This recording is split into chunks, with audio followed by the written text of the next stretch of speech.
The flickering porch light cast distorted shadows across the lawn as I trudged up the walkway, the familiar weight of my babysitting bag digging into my shoulder. Mrs. Henderson had warned me about the house.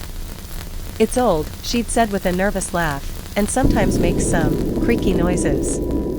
Creaky noises, right. Probably just squirrels. I knocked, and little Lily, all pigtails and missing front teeth, swung the door open. "Sarah," she shrieked, throwing her arms around my legs. "We've been waiting." Behind her, 10-year-old Tom smirked. "Yeah, Sarah, wanna see our new game?" He was always trying to be the cool older brother, even though he was just a year older than Lily. "Sure, what is it?" I asked, shrugging off my bag and following them into the living room. It was a dimly lit space, filled with antique furniture that looked like it belonged in a museum. In the center of the Persian rug lay a battered, cardboard Ouija board. A cheap, plastic planchette sat on top. My stomach clenched. Guys, are you sure you should be playing with that?" Tom rolled his eyes. "Relax, Sarah. It's just a game. We saw it at Ethan's house yesterday.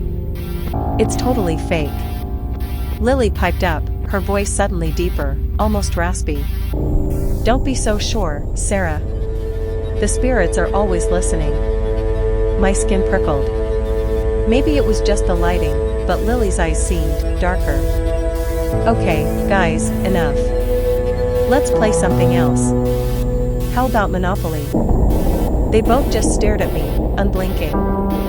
"We want to play the game," Tom said, his voice flat, devoid of the usual teasing tone. I sighed. Dealing with grumpy kids was part of the job. "Fine," I said, "but just one quick round. And no calling on any spooky spirits, understand?" We sat around the board, my fingers reluctantly resting on the planchette along with theirs. "Okay," I said, forcing a cheerful tone, "who wants to ask the first question?" Tom and Lily didn't speak. Then, Lily's hand, surprisingly strong for a 6-year-old, started to move the planchette. It slid slowly, inexorably, towards the word yes. "Are there any spirits present?" she asked, her voice still that eerie, low rasp. I tried to pull my hand away, but their grip was surprisingly firm. The planchette began to move again, faster this time, spelling out, "We are." A shiver ran down my spine. Okay, this wasn't just kids being kids anymore. "Who are you?" I asked, my voice barely a whisper. The planchette danced across the board, spelling out, "Many." The lights flickered ominously. Suddenly, the air in the room felt heavy, charged. Tom and Lily were staring at the board, their eyes glazed over, mouths slightly open. "Okay," I said, my voice trembling. "Game over. Time for cartoons." I tried to stand, but I was frozen in place, a strange paralysis gripping me. Lily turned to me, a slow, chilling smile spreading across her face. "Don't you want to play with us, Sarah? Forever?" Tom echoed her, his voice a distorted, grotesque imitation of his own. "Forever and ever and ever." Panic clawed at my throat. I had to get out. I had to get them away from this board. "Tom, Lily, this isn't funny," I said, trying to sound firm, despite the terror that threatened to consume me. "This isn't you." They just giggled, a high-pitched, unsettling sound that seemed to vibrate through the room. Then, Lily lunged. She grabbed my hand and pressed it harder against the planchette. The energy in the room intensified. The shadows danced, twisting into grotesque shapes. The planchette began to move again, faster and faster, spelling out a single word, "Leave." Terrified, I ripped my hand away and scrambled backwards, knocking over a small table. I didn't stop to apologize. I stumbled to my feet and ran for the door, not daring to look back. As I fumbled with the doorknob, I heard their voices, layered and distorted, echoing behind me. "You can't leave, Sarah, we haven't finished playing, forever." I yanked the door open and fled into the night, the image of their possessed faces burned into my mind. I didn't stop running until I was halfway down the block, my lungs burning, tears streaming down my face. I never went back to the Henderson house. I never babysat again. I still get nightmares, filled with distorted voices and the chilling image of Lily's vacant eyes. And every now and then, I can still feel the weight of that plastic planchette beneath my fingers, forever trapped in a game I never wanted to play. The clock in the hallway chimed midnight, each resonant bong echoing the frantic thump-thump-thump of my own heart. Midnight. The witching hour. I should have known something was wrong earlier, with the unsettling quiet, the way the wind had died down completely, leaving the leaves on the trees outside eerily still. I was babysitting the Henderson twins, 8-year-old Maya and Leo. They were tucked into bed hours ago, supposedly asleep, though tonight, the silence coming from their room felt wrong. Like a held breath, thick and suffocating. I crept to their door, my bare feet silent on the plush carpet. I pressed my ear against the cool wood. Nothing. Just the faint hum of the refrigerator downstairs, and the unsettling stillness that seemed to press against the walls. Then, I heard it. A faint scratching sound, like nails dragging across wood. It came from downstairs. I froze. We lived on the edge of the woods, so nocturnal critters weren't unheard of, but this felt different. Deeper. More malevolent. My instincts screamed at me to grab the kids and run. But irrational fear warring with responsible babysitter logic held me rooted to the spot. I had to be sure. I pulled the phone from my pocket, dialing 911, my thumb hovering over the call button. I descended the stairs slowly, each creak of the old house a deafening shout in the suffocating silence. As I reached the bottom, I saw it. The back door, usually locked, was ajar. A sliver of moonlight pierced through the gap, illuminating something. It was hunched over, its back to me. It looked vaguely human, but the way it was positioned, the unsettling angles of its limbs, were all wrong. Then I saw the hand, long and bony, with nails that looked like claws, scraping at the wood. Fear, cold and paralyzing, slammed into me. This wasn't a raccoon. This was something else. Something that crawled out of nightmares. I knew what it was. We all did, living so close to the Navajo reservation. Skinwalker. The whispered stories, dismissed as folklore, suddenly felt terrifyingly real. I didn't hesitate. I hit the 911 call button and whispered, "Henderson residence, I think. I think there's someone breaking in." I didn't dare say more. I had to protect the kids. I crept back up the stairs, my heart a drum solo of terror. I burst into the twins' room.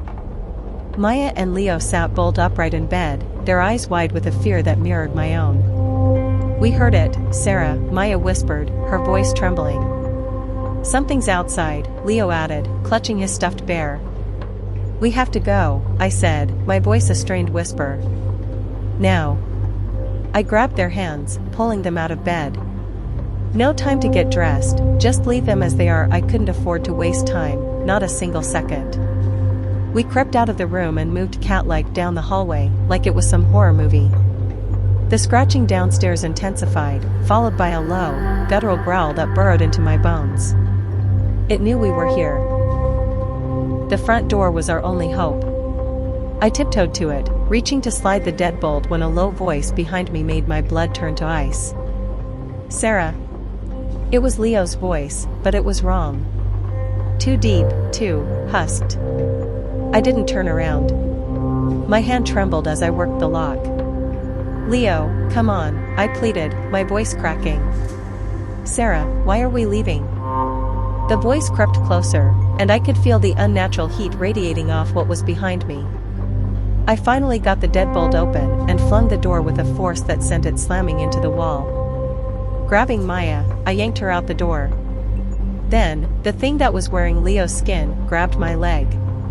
Its grip was inhuman, its fingers digging into my flesh like claws. I screamed, kicking wildly, trying to break free. "Sarah, please don't leave me," the false Leo wailed. The words were like ice picks, a cruel mockery of childhood innocence.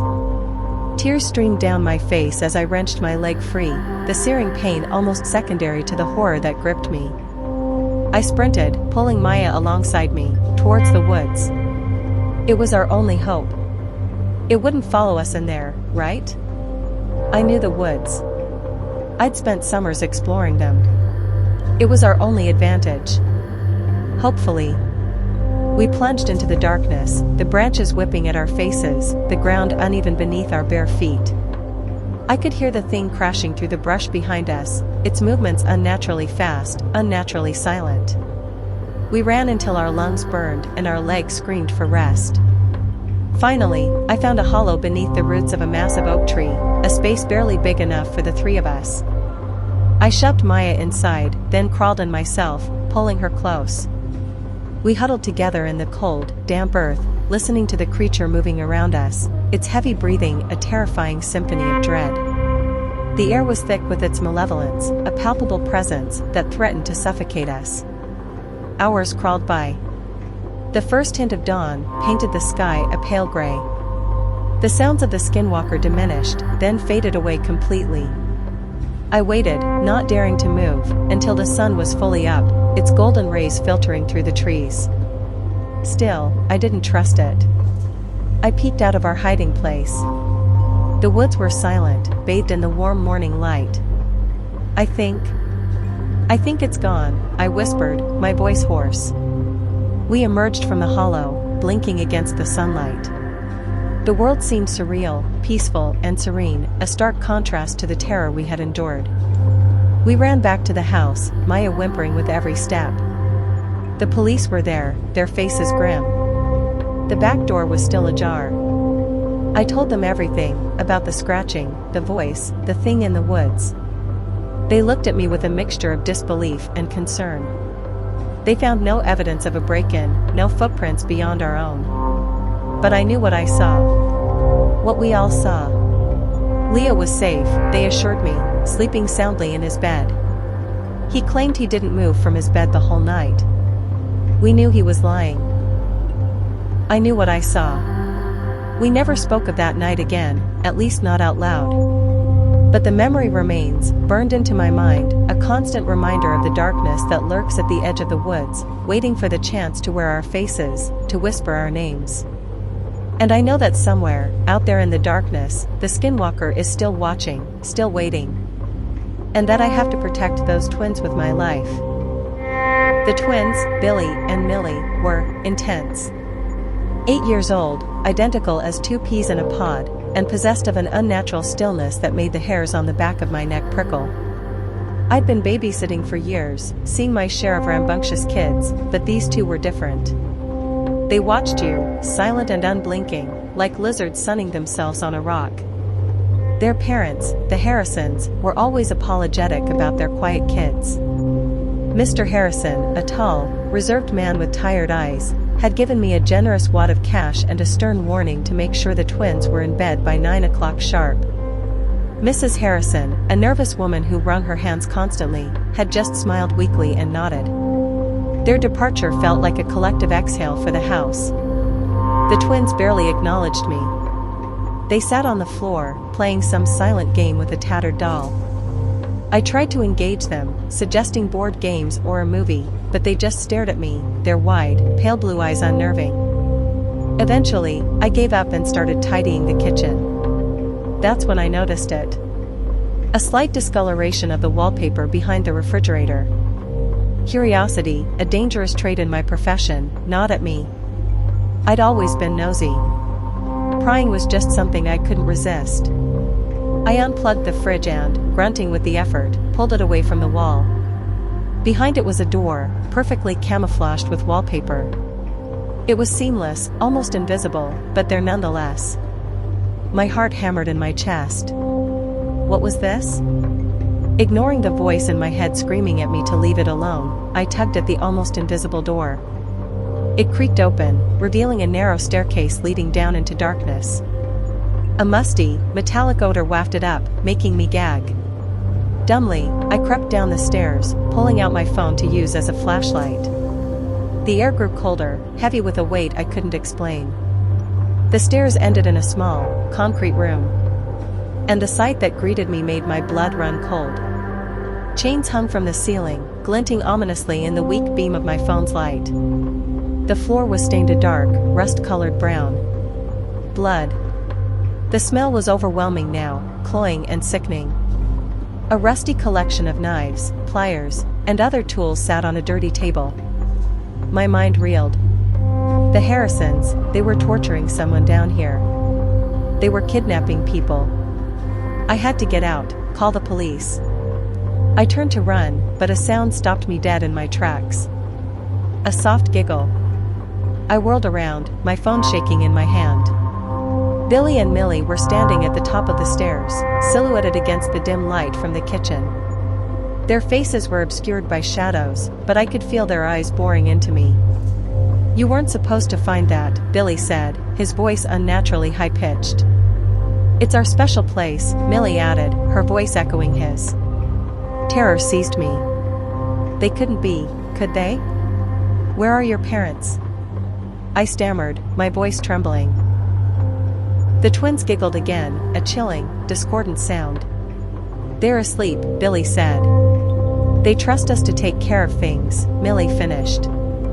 Then, Billy stepped forward, his face now illuminated by the light filtering down the stairs. His pale blue eyes were gleaming with a horrifying, unsettling gleam. In his hand was a gleaming, sharp knife. "We don't like babysitters," he whispered. "They always ask too many questions," Millie added, stepping forward as well. The truth slammed into me with the force of a physical blow. The parents weren't the monsters. The kids were. They were the ones doing this to previous babysitters who got too curious. I tried to scream, but my throat was constricted with fear. I turned to run, but I was too slow. Billy moved with a speed that defied his small frame, and the knife flashed in the dim light. The last thing I saw were the twins' smiling faces, identical and utterly devoid of humanity, before the world went black. The Harrisons would hire another babysitter soon. And the cycle would begin again. They never suspected a thing.